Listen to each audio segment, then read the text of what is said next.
Welcome to Thoroughbred 360, insights, stories and strategy from the commercial world of thoroughbred racing with your host, Bruce Slade. Welcome everybody, episode 1 of a show that will be running weekly to review the events, the performances that had a meaningful commercial impact on our industry. Episode 1, the Everest. Let's go. Everest Aftermath. Tash and I were lucky to be at Randwick on Saturday for the Everest. Oh my goodness, what a spectacle, what an event this race day has become. Huge kudos to the ATC, to Racing New South Wales. For me, now this has to be the most important race in Australia, due to its commercial relevance to our thoroughbred breeding programs and of course to our yearling sales, and then of course to its ability to grow the game. 50,000 people there on Saturday, sold out crowd. 60% of the crowd, that's 30,000 people, were under the age of 26. As we all know, many of us from the industry have shared before, we all got our love for racing from our families, from our friends, from attending race days earlier in our lives. And no doubt there were people there on Saturday that will go on to become important, well, not even any, there'll be people from Saturday that will become racehorse owners. They'll make careers in the industry on the back of the fun, on the back of the horses, on the back of the stars they saw there on Saturday. Rising, a great result for Hong Kong, which in turn was a great result for Australia. Congratulations to Mr. Hayes, to Zach Purton, to Mr. Lung, the owner. Their bravery to bring Kaying Rising from Hong Kong, the special horse to them, the special horse to the Hong Kong people, to Australia and get rewarded, not just in terms of the prize money, but I'm sure they enjoyed themselves very much and made their hometown, their home city, very, very proud. A really important result commercially for Australia. Hong Kong is a huge supporter of Australian thoroughbreds. Of course, they can't produce their own. They don't breed their own in Hong Kong, so their whole racing economy and racing population is somewhere around 80% Australian. That is 80% of the racing population there are Australian breds. Australian breds won 6 of their 12 Group 1 international races in Hong Kong last season. Australian and New Zealand based stallions made up the top 10 size list in Hong Kong last season by winners, and Hong Kong are huge players in our private racehorse purchases from Australia and New Zealand, but also huge players in our yearling market, and as we saw last week, in our breeze up market. Well done, Hong Kong. Thank you for your support of Australia. Nice to give something back, a nice result to build on our relationship together going forward. Netflix next. The Everest is doing a great job of growing the game within Australia, but also within Asia, which of course is our most important market commercially for the Australian thoroughbred breeding racing industry. I've been discussing, or many people have discussed, on the back of the success of the F1, on the back of the success of the Golf, on the back of the success of Race to the Crown, the American series, to build a Netflix-based series around Australian racing. We've all been talking about what that might look like, and I think on Saturday we saw exactly what it needs to be. Funded by Racing New South Wales, using the best storytellers, the best directors in the world, I'm sure a Netflix series based around the Everest each year would be fascinating and insightful. It's the kind of race that so much goes on inside of one race. Of course, now that this year's event is over, we now have 12 slot holders who need horses for next year. And the journey of following their decision making to get those horses And then, of course, following the breeders, the horses, the owners, the jockeys trying to get their horses or attain rides in the race for next year would provide plenty of different content, plenty of interesting content that, of course, you couldn't share until after the race. But then in retrospect, imagine reliving 2024's Everest now through an 8 or 12 part series on Netflix, you know, following Kaying Rise's owner, following the discussions between the ATC and the Hong Kong Jockey Club, you know, following Jimmy Starr's story from New Zealand all the way over to the Kieran Maher stable and then running such a big race in the event, to Tempted, having been born and raised at Godolphin and then running such a huge race for second in the Everest as a 3-year-old filly.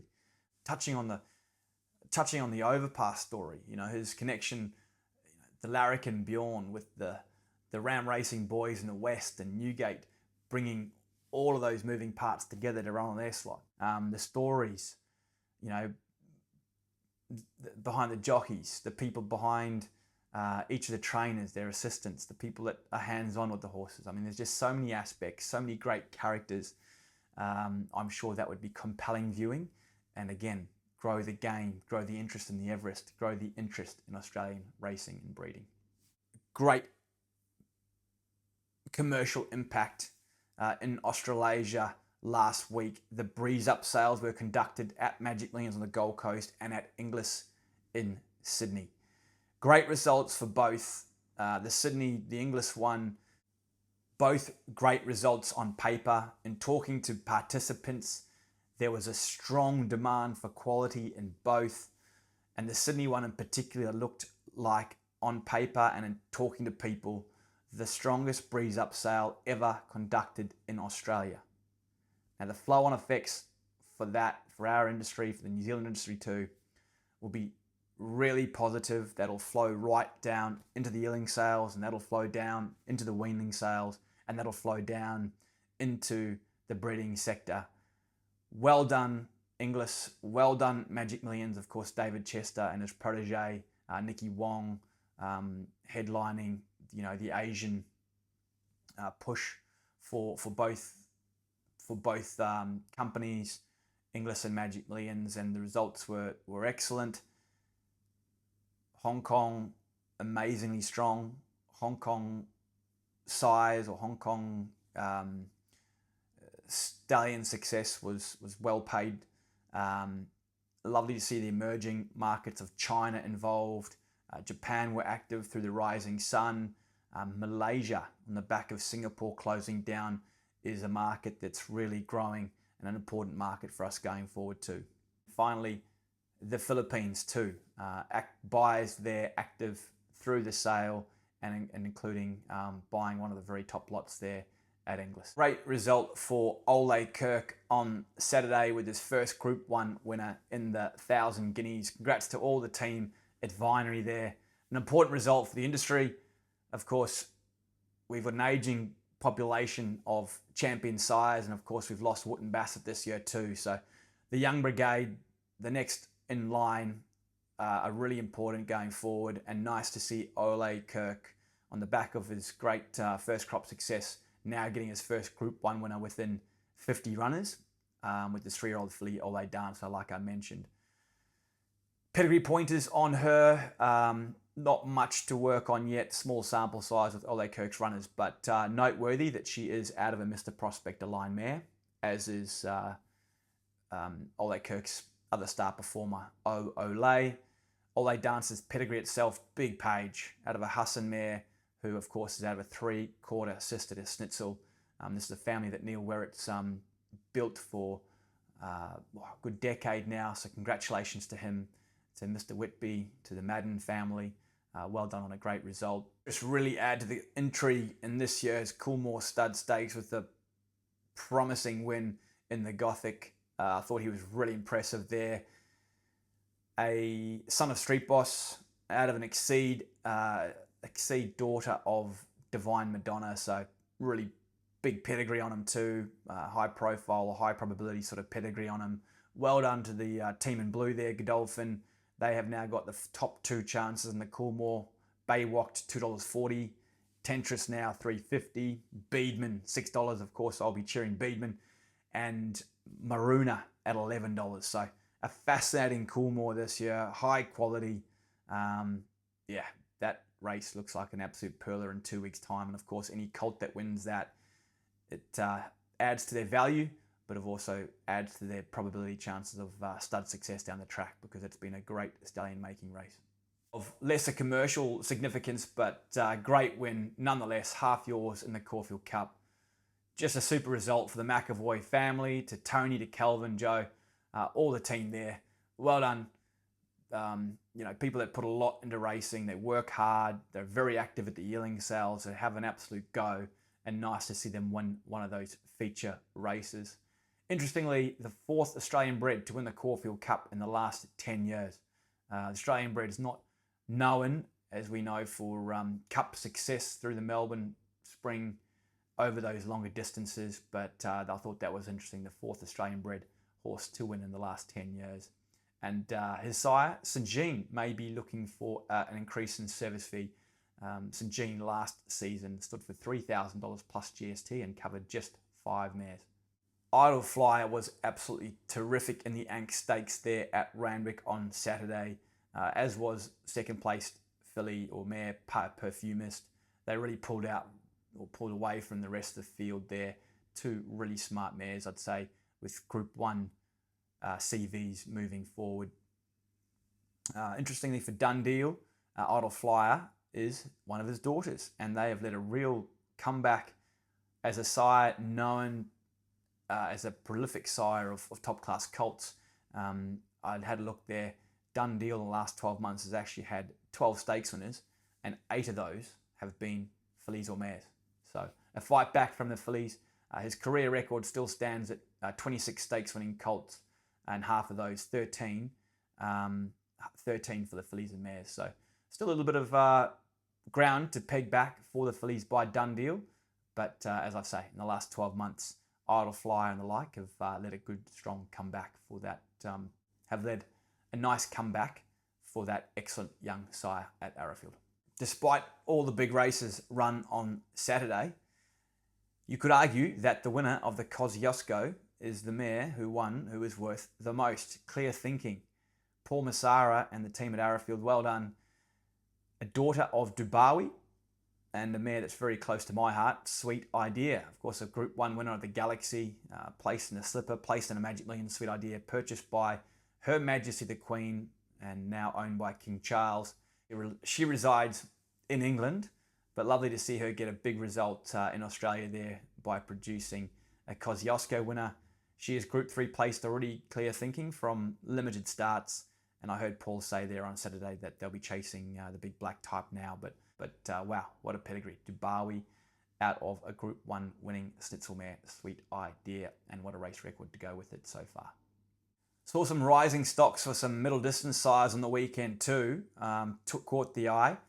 Gaieth produced his second stakes winner, the winner of the Hill Stakes. And Tagaloa produced his first stakes winner in Spicy Lou. Both have their oldest crop, just 3-year-olds. Tagaloa, 40 runners for 4 stakes horses, and now his first stakes winner. Doing a nice little job, just under the surface and under the radar a little bit. And Gaieth the same, 25 runners for 2 stakes winners and 5 stakes horses. Didn't come back, of course, this season to Australia, but hopefully a horse we might see back in future. Doing an excellent job. But just a stallion that probably highlights how hard it is for these middle distance horses to get going in Australia. He covered 103 mares in his first year, and the last 3 seasons he hasn't hit triple figures, including last year where we covered 79 mares at an advertised service fee of 25,000 plus GST. And of course, like I say, we haven't seen him back this season, but looks like a horse that's doing enough to warrant his place on the flight back next year. Great weekend for Cosmic Force, particularly Caulfield Cup day, but cashed in on his consistency of late with a really nice win in the first, and he'll be heading towards group company again now for the Hayes team. Raging Force, excellent on return, and the Gothic just got tired late. You can see Mr. Slade will have him peaking for the big target, the Group 1 Coolmore Stud Stakes, where I see he's coming to $15 now. That little bit extra fitness under his belt. He'll jump, he'll lead, he'll be mighty hard to catch in that Group 1 race. And Cosmic Force, Cosmic Force just continues to look terrific value at his $15,000 service fee this season. Devastating. Sir Delius, really feel so sorry for Connections, the owners, Gay and Adrian, the whole team, all the people have had futures bets on him. I'm really just so sorry for you all. I think the hard thing to take is that Gay and Adrian's record, their protocols in terms of catastrophic events on race day is excellent. You know, they have systems in place that have prevented this. Their record is outstanding, and we know that these protocols have been brought in by Racing Victoria for the Melbourne Cup, really on the back of catastrophic events for imports, horses that have flown over here that we know lose density on the flight and travel over here, and who are then asked to work fast on hard Australian tracks in the lead up to that important race. So Delius is just not that. He is a horse that's in Australia. He's based here. He's won his last 2 Group 1s here, and he's within touching distance of those really important, high-profile, all-time races that you just love to win in life, and that is why this hurts so bad. That concludes episode 1. Hope you enjoyed it. Hope you gained some insight from it. Please, we are just at the beginning of our journey here in the social media space, so give us some feedback. If you're enjoying some of the content, please follow us. Please subscribe to the podcast going forward. Thank you very much for listening, and look forward to bringing you some more value going forward.